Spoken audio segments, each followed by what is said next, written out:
চাষের ইনকাম বেশি, সব থেকে ইনকাম বেশি পান চাষে। সবচেয়ে ইনকাম বেশি মানে অন্যান্য যে সমস্ত সব সবজি থেকে সব যত সবজি আছে সব থেকে ইনকাম পান চাষে। বন্ধুরা, গ্রামীণ কৃষি সমাচারে সবাইকে স্বাগত জানাই। আজকে নিশ্চয়ই দেখতে পাচ্ছেন আমি কোথায় দাঁড়িয়ে রয়েছি, এবং সারা ভারতবর্ষ বা ভারতবর্ষের বাইরে যে সমস্ত মানুষজন রয়েছেন, বাঙালি বিশেষ করে, শুধুমাত্র বাঙালি বলি কেন, আপামর জনসাধারণ যারা খাওয়ার পরে একটু মুখশুদ্ধির ব্যাপার থেকেই থাকে। আর সেই মুখশুদ্ধি অর্থাৎ যদি একটু পান হয়ে যায়, সেটা তো আর কোনো কথাই নেই। পানের বিভিন্ন রকম ভ্যারাইটি রয়েছে, বিভিন্ন রকমভাবে পান সেজে বিভিন্ন অনুষ্ঠানে, বিয়েবাড়ি হোক বা অন্যান্য ওকেশনালি আমরা পান খেয়ে থাকি। পানের অনেক গুণগত মানও রয়েছে, সেগুলো তো আপনারা অনেকেই জানেন। সেই পান যারা চাষ করেন, যে সমস্ত চাষি বন্ধুরা পানের বরজে পানটাকে ফলিয়ে বাজারজাত করেন, সেই পানের বরজে আজকের এসে দাঁড়িয়ে রয়েছি। এবং আমার পাশে রয়েছেন তিনি এই বরজেরই মালিক। তিনি চাষ করছেন দীর্ঘ কয়েক বছর ধরে, এবং কিভাবে চাষ করছেন, কেমন কি হয় না হয়, সেগুলো বিস্তারিতভাবে আপনাদের সামনে তুলে ধরার চেষ্টা করব। শুরুতেই দাদার একটু নামটা জেনে নিই। আপনার নাম? দেবপ্রসাদ বৈদ্য। দেবপ্রসাদ বৈদ্য। বাবার নাম মনোরঞ্জন বৈদ্য। আচ্ছা, আপনার এই ঠিকানাটা একটু বলুন। সিনানপুর ময়রা চক, ঢোলা থানা, তাই তো? ঢোলা থানা, পাথর প্রতিমা ব্লক। আপনার এই পানের বরজটা করছেন, এটা কত বছর ধরে আপনি করছেন? 15-20 বছর।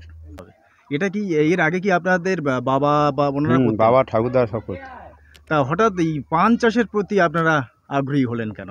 পান চাষের ইনকাম বেশি, সব থেকে ইনকাম বেশি পান চাষে। সবচেয়ে ইনকাম বেশি মানে অন্যান্য যে সমস্ত সব থেকে যত সবজি আছে সব থেকে ইনকাম পান চাষে। পান চাষে দীর্ঘ 15 বছর ধরে করছে। এর জন্য কি কোনো প্রশিক্ষণের প্রয়োজন পড়েছিল আপনাদের? চেনা একটা তো কোনো কিছু চাষ করতে গেলে সেটা কোথা থেকে পেয়েছেন? মিস্ত্রি থাকে। সেটা কি আপনারা ওই বাবাদের দেখা দেখি ওনাদের কাছ থেকে শিখেছেন? না, লোক মিস্ত্রি থাকে ওই পানের এগ্রিকালচার পড়ে যেগুলো থাকে মিস্ত্রি থাকে। আচ্ছা, সেখান থেকে আপনি শিখেছেন। এই যে বরজটা তৈরি করতে গেলে পানের যে জমিটা তৈরি করেছেন, এটা কিরকম জমিতে সচরাচর এই পান গাছটা হয়? এগুলো দোআঁশ এঁটেল মাটিতে হয়। দোআঁশ এঁটেল মাটি, সেখানে পানের চাষটা। এবং দেখছি আপনার বাড়ির যে উঠান আর কি, সেখান তার যে জায়গাটা অনেকটা উঁচু, এটা কি উঁচু জমিতে হলে ভালো হয় নাকি? না, মাঠ লেভেল থেকেও হয়। এবার জল নিকাশির উপর নির্ভর করে চাষ করতে হয়। জল নিকাশি বলতে কি পানের গোড়ায় জল যাতে না জমে, হ্যাঁ, সেই রকম জায়গা হওয়া দরকার। আচ্ছা, আর এই বরজটা এটা কিভাবে তৈরি করেছেন, কি দিয়ে? চারিদিকে বাঁশ রড, জাল, ছাই, আচ্ছা, দড়ি আছে আর চারিদিকে তো খড়ের একটা খড় লাগে। এই অন্যান্য গাছে আমরা দেখি ধরুন খোলামেলা থাকতে ভালোবাসে, আলো রোদ বাতাসের প্রয়োজন হয়, কিন্তু পান চাষের এই ঘেরা ব্যাপারটা কিসের জন্য? ঘেরা না তাহলে তোমার রোদের তাপ বা হাওয়া বাতাসকে আটকানোর জন্য, বয়সটাকে ঠান্ডা রাখার জন্য। আচ্ছা, এর ঘরটা ঠান্ডা রাখতে হবে এবং রোদ বেশি না লাগে না, মিডিয়াম মতো লাগে, যে প্রয়োজন থাকে গাছে সেই রকম থাকতে হয়। পান চাষের দিক থেকে রোদের তাপটা কম লাগে। আচ্ছা, এখানে রোদটা যত কম লাগবে তত সুবিধা। আচ্ছা, আর এর কি কোনো রোদের তাপের জন্য এই পানগুলো পুড়ে গেছে। অতিরিক্ত তাপে যেহেতু এবছর আমাদের অত্যধিক পরিমাণের গরম পড়েছে, সেই কারণে বোধহয় গাছগুলো একটু ক্ষতি হচ্ছে। আপনি এখানে কি প্রজাতির পান চাষ করেছেন? এটা মিষ্টি পান। তাহলে মিষ্টি পানের এটা মানে যেহেতু আমরা যে পানগুলো আমাদের খায় মানুষজন, না, এটা মিষ্টি পান বাড়িতে চলে, আমাদের বাঙালি লোক খায় কম। আমাদের বাঙালি লোক খায় বাংলা পান। আচ্ছা, ও পানের কি জাত রয়েছে? তবু পানের তিন রকমের জাত আছে। যেমন বাংলা আছে, কড়ি বাংলা আছে, মিষ্টি আছে, বটগাছিয়া। আচ্ছা, আপনি মিষ্টি পানটা করেছেন। তাহলে আমাদের বাঙালিরা যেহেতু এই মিষ্টি পান কম খায়, এটা আপনার এই যে পানটা এগুলো তাহলে কোথায় পাঠান? বাইরে চলে যায়। বাইরে বলতে কোন কোন রাজ্যে তো যাচ্ছে? বাইরে যায় ভুটান, পাকিস্তান, বাংলাদেশ, তোমার মণিপুর। আচ্ছা, এই যে গাছগুলো যখন লাগিয়েছেন, এগুলো কি আপনি লাগিয়েছেন না আপনার যে মিস্ত্রি তিনি লাগিয়েছেন? না, আমরা লাগিয়েছি। আপনারা নিজে শিখে গেছেন। আপনার এই বরজটা কত বড় জায়গায়? এটা আছে ধরুন 13 কাঠার মতো জায়গা আছে। 13 কাঠায়। এতে কত বীজ লাগিয়েছেন? 1200। 13 কাঠায় 1200 বীজ লাগিয়েছেন। আচ্ছা, এবারে এদের একটু যদি পরিচর্যার ব্যাপারে বলেন, ধরুন এর গাছগুলোকে সে কি মানে এদের কি বীজ পাওয়া যায় না কোনো গাছে? আগা কাটা ডগা যেগুলো বলে, সেইগুলো কেটে বসাতে হয়। গাছগুলো পরিচর্যা করেন, যখন বসালেন মাটি তৈরি করলেন কিভাবে? মাটি কোদাল দিয়ে খুঁজে সেখানে কোনো সার টার কিছু প্রয়োগ করতে হয়েছে? মাটি আপনার যে মাটি ছিল সেই মাটি কুপিয়ে মাটি তৈরি করা হয়।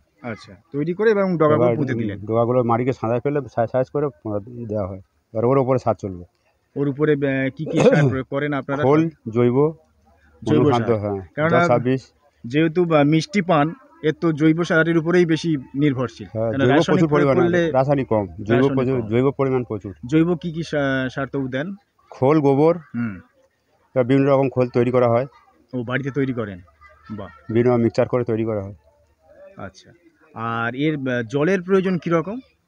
জল ডেলি দিতে হবে সকালে, একদিন বাদে বাদে। গোড়া সকালে ভিজে থাকবে, গোড়া ভিজে থাকে, কিন্তু সবসময় ভিজে, জল ভিজে কিন্তু কাদা, জমবে না। জল জমে না। তাই দেখা যাচ্ছে যে দুদিকে উঁচু রয়েছে, মাঝে একটা আল মতো রয়েছে, সেখান থেকে জল বেরিয়ে। এবার এই যে গাছগুলো ধরুন বসালেন আপনি কোনো একটা সময়, এই গাছগুলো আপনার এই এই যে সিজনে কথা বলছি এখন, এগুলো বসিয়েছিলেন কোন মাসে? এটা বৈশাখ মাসে বোঝানো হয়েছিল। বৈশাখ মাসে। এখন তো জ্যৈষ্ঠ মাসে প্রথম। জ্যৈষ্ঠ মাসে শুরু হয়েছে, তাহলে 1 মাস হলো না, এগুলো এটা বোঝানো হচ্ছে 7 বছর আগে গাছগুলো। হ্যাঁ, ও এগুলো 7 বছরের গাছ? 7 বছর আগে।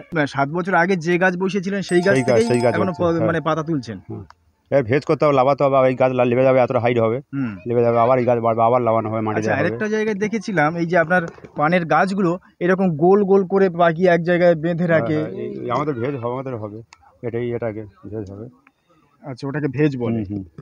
ও, তা এই 7 বছরের গাছ আপনি এখনো সেখান থেকে পাতা তুলছেন। আমি যদি একটা গাছের হিসেব পেতে চাই যে একটা গাছ থেকে আপনি কি পরিমাণে পাতা পেতে পারেন? ওটা ঠিক মতো বলা যাবে না, ওয়েদারের উপর নির্ভর করে। আচ্ছা, কীরকম মূলত ওয়েদার হলে ভালো হয় পান চাষের ক্ষেত্রে? মেঘলা ওয়েদার, ঠান্ডা ওয়েদার, হুম। তাপ কম। যেমন আজকের যেমন একটা হুম। হালকা গরমটা রয়েছে। আচ্ছা, আর এই টোটাল এই আপনার ধরুন 13 কাঠা জায়গা থেকে আপনি কি পরিমাণে পান পাতা তুলছেন?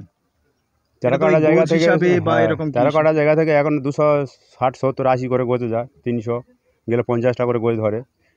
তো এবারে এখানে বার হয় তোমার 1600, 1700 করে পালা পানটা বার হয়, খাঁড় পানটা বার হয় 2000, 2200। পালা পান? হ্যাঁ, পালা পালা পান বলতে? বলতে এইটা পালা পান, আর এইটা হচ্ছে খাঁড় পান। খার পান মানে ওই কি কোনো ডিসপুট রয়েছে এমন কিছু নাকি? না, এটা গাছের গায়েতে হচ্ছে তো, আর এটাকে পালা, এই যে ডালপালা যেমন গাছ থেকে ছাড়া হয়, ছেড়ে তার থেকে পান ফোটানো হয়, এটা মেন গাছের পাতা এটা। হুম। এটাকে ডাল ছেড়ে দিয়ে পাতা হয়, এটাকে পালা পান বলে। আচ্ছা, যেগুলো ডাল ছেড়ে এটাকে খাঁড় পাতা পান হচ্ছে বলা হয়। সেটা হচ্ছে পালা পান, আর যেটা গাঁটে থেকে বেরোচ্ছে হ্যাঁ, সেইটা হচ্ছে খাঁড় পান। খার পান।